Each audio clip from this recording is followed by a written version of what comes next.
Hi dear friends and subscribers, this is your host Ram, well, as I said, I'm still not fully fit, but I have to just do my show, even though I'm in just my casual wear right now. But as you know, this cricket show is something which is very dear to me, and I always love bringing it because I have lots of people who like this cricket show very much, and that's the precise reason I'm always there, whether I'm sick or whether I'm not. Well, so just getting on to the brass tacks here. Well, in this part of the cricket show, we would be looking at the first test, which ended of the series between Australia and South Africa. It ended in a tame draw. We'll talk about that, but there were some interesting developments going on, which I'll be dwelling about. And then the other thing was that West Indies were in an impregnable position on the first day of the first test match of the series against Bangladesh. They were sitting at 361 for 4, with Kieron Powell getting onto his second century in Test cricket, and Shivnarine Chanderpal undefeated on yet another century, his 26th century. We will talk about that. So just talking about what happened, let's look at what happened on the final day between Australia and South Africa. There's not much, but if you look at it, it was Michael Clarke. He probably wanted to make the match a bit interesting and see whether there was something in for the Australian seamers, Australian pace bowlers to exploit on the final day, and that's what Michael Clarke did. He went on like a train after once he got onto the pitch on the final day. He started unraveling strokes, like he was lofting the bowlers over the infield. He was hitting them over mid-wicket. There was tremendous power and force also involved. So Michael Clarke was really determined that he wanted to give the Australian, the Gabba crowd, something to cheer about. Even though it was a dull and drab affair, he went on to score his highest score here. He was not out on 259. He had 26 fours in that knock of 259, which was absolutely, his driving was absolutely exemplary. Michael Hussey, he went on to get his, he only got that magical figure, and once he got the magical figure, he was the only wicket to go. He was caught Faf du Plessis of bowling a Markle for 100, 13 fours, and Matthew Wade was not out on 19 with 3 fours, and that was it. The Australian captain, Michael Clarke, declaring the innings close at 565 for 5. So that essentially meant it was a 115 run lead for the Australians. Bowling figures, well, 3 for 127. Morley Markle is the only thing. As far as the South Africa were concerned, they finished at 166 for 5. It was some good bowling from James Pattinson. It was a real battle. The first, in fact, Albert Peterson was the first to go. He slashed at a wide one from Pattinson. He was gone, caught by Wade for 5. That was the first wicket. But Graham Smith, before being a victim of Pattinson, had a real hard battle, an aggressive battle with Pattinson, where the words were exchanged, with Pattinson probably appealing the verdict going against Pattinson, and then he peppered him with a bouncer, and then finally Graham Smith fell a victim to James Pattinson. Pattinson was bowling with lots of venom, lots of aggression, and that is what a pace ball is capable of. And James Pattinson is a real, I would say, is a real pace bowler, because you see his physique. He has height, he has weight, he can bowl fast, he can talk. He has that aggressive mien on the field, and that's what a pace bowler should all be.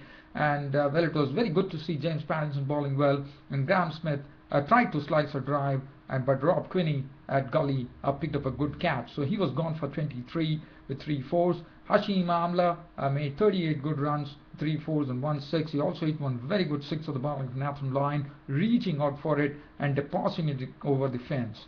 Jack Scalise, he got 49 of 5 fours and 1 6 for him. Ebony Villiers was not out on 129. He was not out on 29 with 4 fours.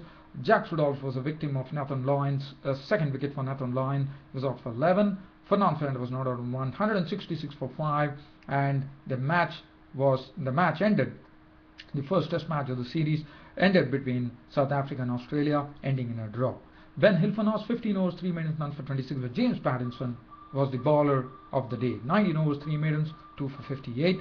Peter Still, 17 overs, 4, 36 runs on 1 wicket. 11 line, 13 overs, 5 maidens, 2 for 41. Rob Quiney, 4 overs, 3 maidens, none for 3. So the thing is, now this is as far as the first test is concerned. Now we are going to head towards the second test match. Well, that would be between Australia and South Africa at the Adelaide Oval on November the 22nd. As you know, Adelaide Oval is a good batting pitch.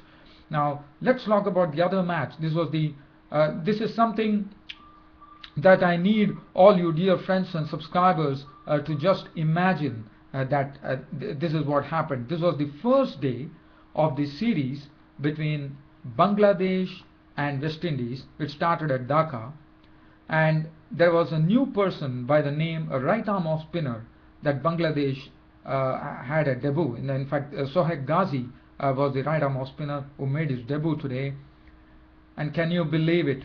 Mushfiqur Rahim, the Bangladesh captain, the first ball of the series, the first ball of the test match on the first day, he handed the ball. Normally one would prefer, we all know that the new cherry is always being taken by the new ball bowlers, and then once the shine of the bowlers come. But Mushfiqur Rahim showed a different tack to it, and probably had some plans in store. He decided that he will put an unknown quantity into the middle, and that's what he did. He went and probably Sohag Gazi, the right arm off spinner, would have been absolutely surprised that he has been given the ball. Well, what happened was, I will just talk about the battle which happened. The person at the other end was the marauding Chris Gayle. The first ball, one does not know whether this has happened, but we have to really dig into the history books, into the statistics, to see whether the first ball of a test series, and that too an international debutant who is making his debut, bowling the first ball in his life in international cricket, gets stonked for a 6 by none other than the opener of West Indies, Chris Gayle. One could expect that, but doing it to the first ball of the match, the first ball of the series between West Indies and Bangladesh had begun on a very strong note when Chris Gayle tonked Sohag Gazi, the right arm off spinner, who was bowling his first ball in international cricket over long on for a huge 6. And not only that, after that Gayle also got a leg bye for 4, and after that one more 6 followed. This one is once again over long on, but it was a higher 6. It was the hit was much higher than the previous one, and 18 runs came of that first over from the international debutant Sohag Gazi, right arm off spinner, and Chris Gayle had really set the tone. But what was good about Mushfiqur Rahim's captaincy, he was not a person to be deterred by that. He decided to keep the long off and long on, and decided to attack Gayle. And it was very good to see Sohag Gazi really obliging his captain, in the sense, by flighting the ball, even though Gayle was hitting. But this time Gayle was unlucky. This time Gayle had hit the ball high and wide into the air. Mahmudullah judged it to a nicety at long on, and Sohag Gazi has got, what a wicket he got. He, the international debutant, getting the first test wicket, and that was Chris Gayle. Gone, caught Mahmudullah, bowled Sohag Gazi for 24 with 2 4s and 2 6s. So that was what I wanted to describe to you, dear friends and subscribers. But after that, as Chris Gayle has set the tempo, but Darren Bravo was the next to go. He was there when the score was 74. Darren Bravo was a victim of Sohag Gazi, who picked up his wicket when Darren Bravo played a limp drive. Rubelosen took the catch for 14. And after that, Marlon Samuels walked in, and Marlon Samuels couldn't do much. He went for a pull shot of the bowling of Shahid Hussain, and let me tell you, this was once again Sohag Gazi involved in it. He got his first international test caps there, as Marlon Samuels was caught on the pull shot and he mistimed it. Sohag Gazi taking the catch, and the Bangladesh score was 106 for 3.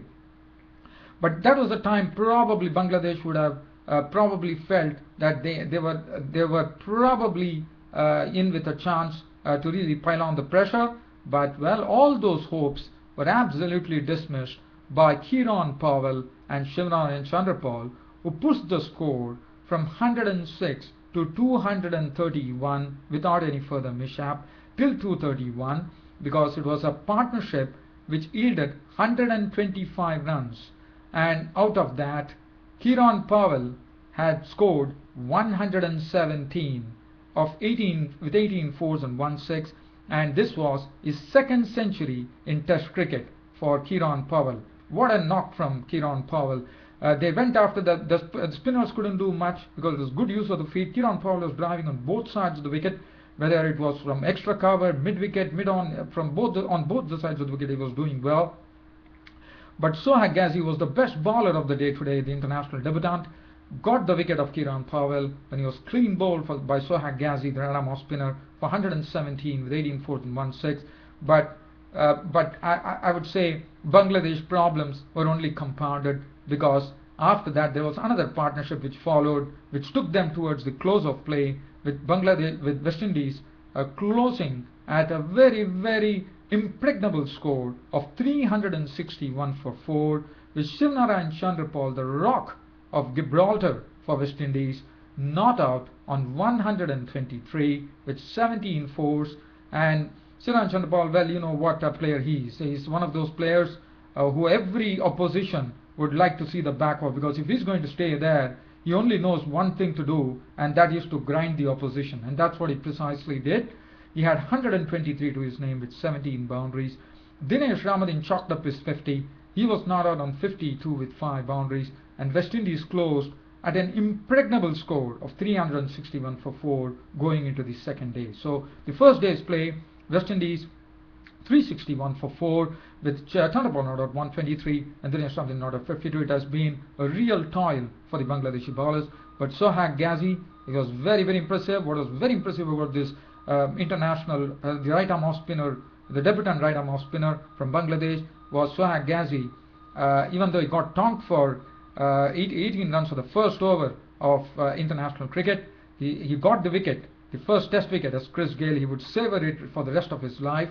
And who wouldn't like to have Chris Gayle's wicket?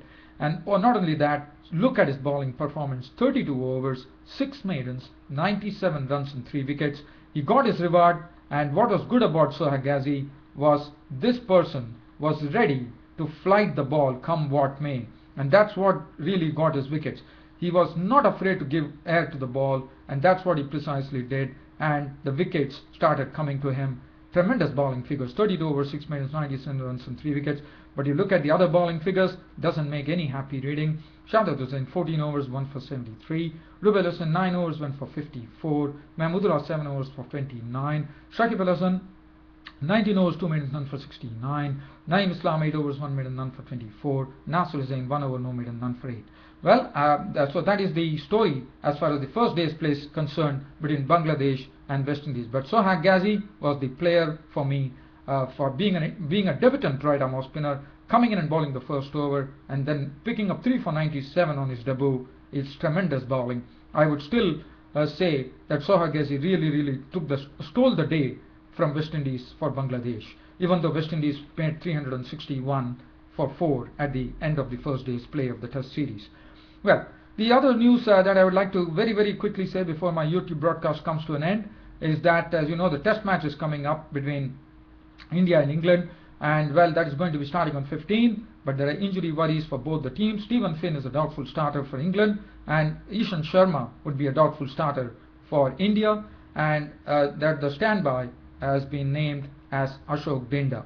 Well, I don't have much time to talk now. I hope you like my broadcast. I know it has not been getting that same flavor, the same push, the same enthusiasm, but I'm sure I'm going to come to that probably later in the week once I fully recover from my tooth problems. Thanks for your company, and thanks for watching Cricket Happening, and thanks for your tremendous support, dear friends and subscribers, which really makes this show very endearing. Thanks once again, and I will see you all tomorrow. Thank you.